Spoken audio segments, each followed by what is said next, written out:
എൻ്റെ വലത് കൈയിലെ യന്ത്രത്തോക്കിൻ പുകയും തീർന്നല്ലോ. ഇത് എവിടെയെങ്കിലും കേട്ടിട്ടുണ്ടോ? നിങ്ങൾ കേട്ടിരിക്കാൻ വഴിയില്ല. നമ്മുടെ നാട്ടിലുള്ള മുതിർന്ന രാഷ്ട്രീയ നേതാക്കൾ പോലും കേട്ടിരിക്കാൻ വഴിയില്ല. ഇത് യാസർ അറാഫത്ത് എന്ന് പറയുന്ന പാലസ്തീൻ വിമോചന പോരാളി ഉണ്ടായിരുന്നു. കേട്ടിട്ടുണ്ടോ യാസർ അറാഫത്തിനെ?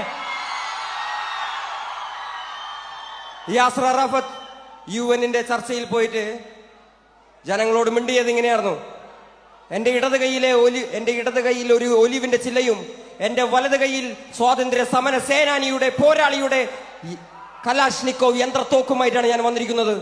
എൻ്റെ ഇടത് കൈയിൽ നിന്നും ഈ ഒലിവിന്റെ ചില്ല വീണു പോകാതെ നിങ്ങൾ നോക്കണേ. എൻ്റെ ഇടത് കൈയിൽ നിന്നും ഈ ഒലിവിന്റെ ചില്ല വീണു പോകാതെ നിങ്ങൾ നോക്കണേ. എൻ്റെ ഇടത് കൈയിൽ നിന്നും ഈ ഒലിവിന്റെ ചില്ല വീണു പോകാതെ നിങ്ങൾ നോക്കണേ. ഹേമന്തേ, ഞാൻ പാളനല്ല, പറയനല്ല, പുലയനല്ല, നീ തമ്പുരാനുമല്ല, ആടയൊരു മയിലുമില്ല.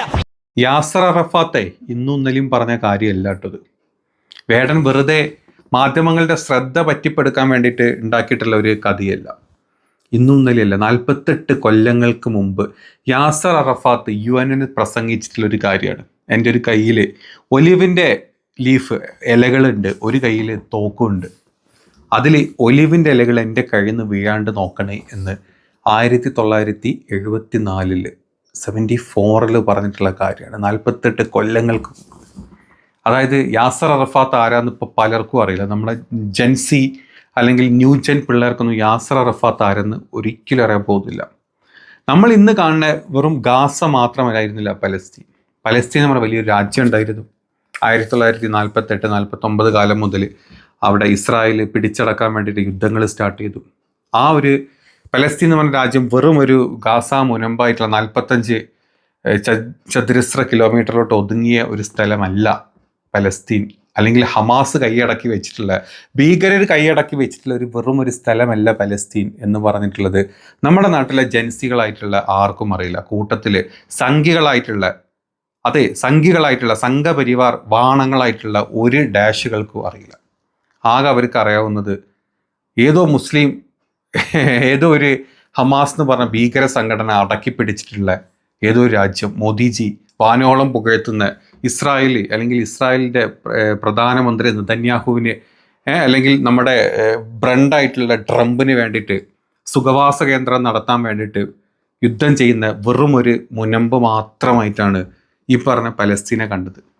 നമ്മൾ ഇന്നും ഇന്നലെയും കണ്ടുവന്നിട്ടുള്ള വേടന് പോലും അതിൻ്റെ സത്യാവസ്ഥ അറിയാം. അല്ലെങ്കിൽ വേടനെതിരെ ഇത്രത്തോളം വേട്ടയാടിക്കൊണ്ടിരിക്കുന്ന നമ്മുടെ സർക്കാർ, നമ്മുടെ ഏത് കേന്ദ്ര സർക്കാർ ആയിക്കോട്ടെ, ഏത് സർക്കാർ ആയിക്കോട്ടെ, അവർക്ക് മുമ്പിൽ വന്നിട്ട് ഇതുപോലത്തെ ഒരു പ്രസ്താവന, അതായത് തൻ്റെ വ്യക്തിത്വം, തൻ്റെ പ്രസ്താവന കറക്റ്റായിട്ട് പറയാൻ വേടനെ പോലത്തെ ഒരാൾക്ക് പറ്റുന്നുണ്ടെങ്കിൽ അതിൻ്റെ പിന്നിൽ ഒരുപാട് കഥകളുണ്ടാവും അല്ലേ? നമ്മുടെ നാട്ടിൽ എത്ര ആളുകളുണ്ട് അല്ലേ? നമ്മുടെ കലാപരമായിട്ടും മറ്റു പല കാര്യങ്ങളിലും മുമ്പിട്ട് നിൽക്കുന്ന ഒരു 100 കണക്കിൽ കലാകാരന്മാരുണ്ട്. ഇവരിൽ എത്ര പേര് ഇതുപോലെ ഒന്ന് സംസാരിച്ചു? ഓൾ ഐസ് ഓൺ റഫ എന്നും പറഞ്ഞിട്ട് ദുൽഖർ സൽമാൻ, അതുപോലെ തന്നെ കുറച്ച് നമ്മുടെ ഇന്ത്യയിലെ തന്നെ, നമ്മൾ കേരളം വിട്, ഇന്ത്യയിലെ തന്നെ പല ആക്ട്രസും പോസ്റ്റുകൾ ഇട്ടപ്പം അവർക്കെതിരെ രൂക്ഷ സൈബർ ആക്രമണങ്ങളും ED ആയിട്ടും NIA ആയിട്ടും സകലമാന സംവിധാനങ്ങളും വെച്ചിട്ടുള്ള എല്ലാതരം ആക്രമണങ്ങളും അഴിച്ചുവിട്ടിട്ടുള്ള ഒരു കേന്ദ്ര സർക്കാരാണ് നമ്മുടെ സർക്കാർ. അപ്പോൾ അവരുടെയൊക്കെ മുമ്പിൽ ഇത്ര വ്യക്തമായിട്ട് വന്നിട്ട് യാസർ അറഫാത്തിൻ്റെ കോട്ടിങ്സ് പറയണമെങ്കിൽ വേടൻ ശരിക്കും വേട്ടക്കിറങ്ങിയിട്ടുള്ള ഒരു വേട്ടക്കാരൻ തന്നെയാണ്. യാസർ അറഫാത്തിൻ്റെ ആ വാക്കുകൾ നമുക്കൊന്ന് കേട്ട് നോക്കാം. അറബിയിലാണ് ആ കാര്യങ്ങൾ, അത് കഴിഞ്ഞിട്ട് നമുക്കത് ട്രാൻസ്ലേറ്റ് ചെയ്യാം. يطمح للسلام وللعدل وللمساواة وللحرية، يطمح إلى أن يرى الأمم المظلومة الرازحة تحت الاستعمار والاضطهاد العنصري وهي تمارس حريتها وحقها في تقرير المصير، يطمح إلى أن يرى العلاقات الدولية. അദ്ദേഹം ഈ പറഞ്ഞ കാര്യത്തിന്റെ യഥാർത്ഥ അർത്ഥം ഇങ്ങനെയായിരുന്നു കേട്ടോ. I come bearing an olive branch in one hand. ഞാൻ എൻ്റെ ഒരു കയ്യിൽ ഒലീവിൻ്റെ ഒരു ബ്രാഞ്ചാണ് കയ്യിൽ വെച്ചിട്ടുള്ളത്. And the freedom fighter's gun in the other. അതായത് എൻ്റെ അടുത്ത കയ്യിൽ ഞാൻ ഫ്രീഡം ഫൈറ്റേഴ്സിൻ്റെ ഒരു ഗണ്ണാണ് കയ്യിൽ വെച്ചിട്ടുള്ളത്. Do not let the olive branch fall from my hand. എൻ്റെ ഒരു കയ്യിലുള്ള ആ ഒരു ഒലിവ് ബ്രാഞ്ച്, അതായത് ഒലിവ് മരത്തിൻ്റെ ആ ഒരു ചില്ല താഴെ വീകാണ്ട് നോക്കണം. വീണ് കഴിഞ്ഞാൽ പിന്നെ അവിടെ യുദ്ധം മാത്രമേ ഉണ്ടാവുള്ളൂ, സമാധാനം ഇല്ലാണ്ടാവും. ഒരു ഫ്രീഡം അല്ലെങ്കിൽ ഒരു ഫ്രീഡത്തിന് വേണ്ടിയിട്ടുള്ള സമരം അല്ലെങ്കിൽ ഒരു യുദ്ധം മാത്രമേ അവിടെ വരാൻ പോകുന്നുള്ളൂ. സമാധാനം ഒരുപാട് ആഗ്രഹിച്ചിട്ടുള്ള ഒരു സ്വതന്ത്ര വിമോചന പോരാളി തന്നെയായിരുന്നു പലസ്തീൻ്റെ യാസർ അറഫാത്ത് എന്ന് പറഞ്ഞിട്ടുള്ളത്. അദ്ദേഹത്തിൻ്റെ വേടാണ് വേടൻ ഈ കഴിഞ്ഞ ദിവസം അല്ലെങ്കിൽ നമ്മളിപ്പോൾ കണ്ടത്. ഇതിൻ്റെ അർത്ഥം പോലും അറിയാണ്ട് നമ്മുടെ നാട്ടിൽ എന്താണ് പലസ്തീൻ, എന്താണ് ഇസ്രായേൽ എന്ന് പോലും അറിയാണ്ട് സമരം ചെയ്യുന്ന അല്ലെങ്കിൽ കുത്തിത്തിരിപ്പുണ്ടാക്കുന്ന സംഘികളെ നിങ്ങൾക്ക് ഏത് കാലത്താ കണ്ണ് തുറക്കുമോ നിങ്ങൾക്ക് ഈ കണ്ണ് പറഞ്ഞത്? അപ്പം വേടൻ അത് വ്യക്തമായിട്ട് പറയേണ്ടതായിട്ടുണ്ട്. ആ പോർഷൻസ് നമുക്ക് ഒന്നുകൂടെ കേട്ട് നോക്കാം. എൻ്റെ വലത് കൈയിലെ യന്ത്രത്തോക്കിൻ പുകയും തീർന്നല്ലോ. ഇത് എവിടെയെങ്കിലും കേട്ടിട്ടുണ്ടോ?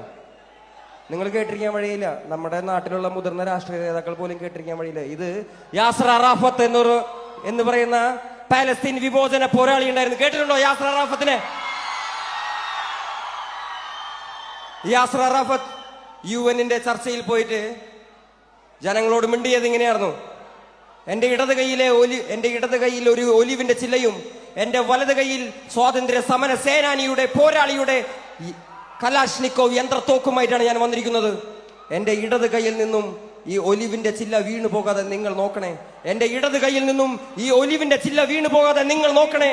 എൻ്റെ ഇടത് കൈയിൽ നിന്നും ഈ ഒലിവിന്റെ ചില്ല വീണു പോകാതെ നിങ്ങൾ നോക്കണേ. ഈ ഒരു വേർഡിങ്സ് കണ്ട് കുരു പൊട്ടാൻ പോകുന്നത് നമ്മുടെ നാട്ടിൽ ആർക്കാന്നറിയോ? നമ്മുടെ നാട്ടിലെ സംഘികൾക്ക് മാത്രമാണ്. അതെ, വേറെ ആർക്കുമില്ല. നമ്മുടെ നാട്ടിലെ ഹിന്ദുവിനോ മുസ്ലിമിനോ ക്രിസ്ത്യാനിക്കോ കോൺഗ്രസ്സുകാർക്കോ BJPക്കാർക്കോ മാർക്സിസ്റ്റുകാർക്കോ മുസ്ലിം ലീഗുകാർക്കോ ഇത് കേട്ടിട്ട് കുരുപൊട്ടാൻ പോകുന്നില്ല. അവർക്ക് സന്തോഷവും അല്ലെങ്കിൽ പറയേണ്ട കാര്യങ്ങൾ വേടൻ പറഞ്ഞു എന്നേ പറയുള്ളൂ. ഇത് കേട്ട് കുരുപൊട്ടി ഒലിക്കാൻ പോകുന്നത് നമ്മുടെ നാട്ടിലെ വാണക സംഘികൾക്ക് മാത്രമായിരിക്കും. നിങ്ങൾ കണ്ടോ? പിന്നെ വേടൻ ഇത് പറഞ്ഞത് മലപ്പുറത്തുനിന്നോ കോഴിക്കോട്ടുനിന്നോ കണ്ണൂരിന്നോ കാസർകോട്ടുനിന്നോ അല്ല. വേടൻ എന്ന് പറഞ്ഞ് ഇടുക്കിയിൽ വേടൻ ഇത് പറയുമ്പോൾ തന്നെ പിന്നെ കുരുപൊട്ടാൻ പോകുന്ന മറ്റൊരു വിഭാഗം നമ്മുടെ ക്രിസംഗി കാസ കൂട്ടങ്ങൾക്ക്. കാസയുടെ ഒക്കെ കുണ്ടിയിലിട്ട് വെടി പൊട്ടിച്ച പോലെയാണ് വേടൻ്റെ വർത്തമാനം വന്നത്. അതിന് സപ്പോർട്ട് ചെയ്ത് അവിടുത്തെ നല്ലവരായിട്ടുള്ള മതമോ അല്ലെങ്കിൽ ജാതിയോ അല്ലെങ്കിൽ രാഷ്ട്രീയം നോക്കാണ്ട് വേടനെ സപ്പോർട്ട് ചെയ്ത ആളുകളുടെ ആർപ്പ് വിളിയാണ് നമ്മളാ കേട്ടത്. അല്ലാണ്ട് ഇത് കേട്ട് ചിലപ്പോൾ അവിടുത്തെ കണ്ണീരോടെ അല്ലെങ്കിൽ കുണ്ടിയിലിട്ട് വെടി പൊട്ടിച്ച പോലെ ഓടിക്കാണും കുറേ കാസകളും ക്രിസംഗികളും മുസംഗികളും സംഘികളും എല്ലാം അവിടെ നിന്ന് ഓടിക്കാണും. സത്യമായിട്ടും നിലപാടുകൾ ഇത്ര വ്യക്തമായിട്ട് പറയാൻ വേടന് പറ്റി എന്നുള്ളതാണ് ഏറ്റവും വലിയ കാര്യം. നമ്മുടെ നാട്ടിലെ കൊലകുത്തിയ ഏത് കലാകാരന്മാരായിക്കോട്ടെ ആർക്കും ജസ്റ്റ് 1-2 പോസ്റ്റ് അവരുടെ ഫേസ്ബുക്കിലോ അതല്ലെങ്കിൽ ഇൻസ്റ്റാഗ്രാമിലോ സ്റ്റോറി ഇടാന്നില്ലാണ്ട് ഒരു സ്റ്റേജിൽ വന്ന് ഇത്ര വ്യക്തമായിട്ടൊരു നിലപാട് പറയാൻ പറ്റിയിട്ടുണ്ടെങ്കിൽ അത് വേടന് മാത്രമായിരിക്കും. ഇതിനു മുമ്പും വേടൻ ഒരു സ്റ്റേജിൽ പലസ്തീൻ്റെ ഫ്ലാഗ് ഇതുപോലെ തൊള്ളുകൂടെ ഇങ്ങനെ ഇട്ടിട്ട് കൂടെ ഒരു പാട്ട് പാടിയിട്ടുണ്ട്. അന്ന് മുതൽ ഈ വേടൻ നോട്ടപ്പുള്ളിയാണ്. നമ്മുടെ കേന്ദ്ര ഏജൻസികളുടെ അല്ലെങ്കിൽ കേന്ദ്ര സർക്കാരിൻ്റെ കേന്ദ്ര സംഘിവാണങ്ങളുടെ നോട്ടപ്പുള്ളിയാണ് നമ്മുടെ വേടൻ. അതുകൊണ്ട് തന്നെ അന്ന് മുതൽ ഇന്നലെ വരെ വേടൻ എവിടൊക്കെ വെച്ച് പൊട്ടാൻ പറ്റുമോ അതൊക്കെ ശ്രമിച്ചുകൊണ്ടിരിക്കുന്ന വെറും വേട്ടാവളിയന്മാരാണ് നമ്മുടെ ആ പറഞ്ഞ കേന്ദ്രം. ഏത് കേന്ദ്രമാണെങ്കിലും എന്താണെങ്കിലും വേടൻ ഒരുപാട് സപ്പോർട്ടും അല്ലെങ്കിൽ നന്ദിയും പറയാണ് ഇങ്ങനത്തെ ചില നിലപാടുകൾ ഇത്ര വ്യക്തമായിട്ട് പറഞ്ഞത്. നിങ്ങളുടെ അഭിപ്രായങ്ങളും നിങ്ങളുടെ കമൻറ്റും താഴ്ത്തിടുക.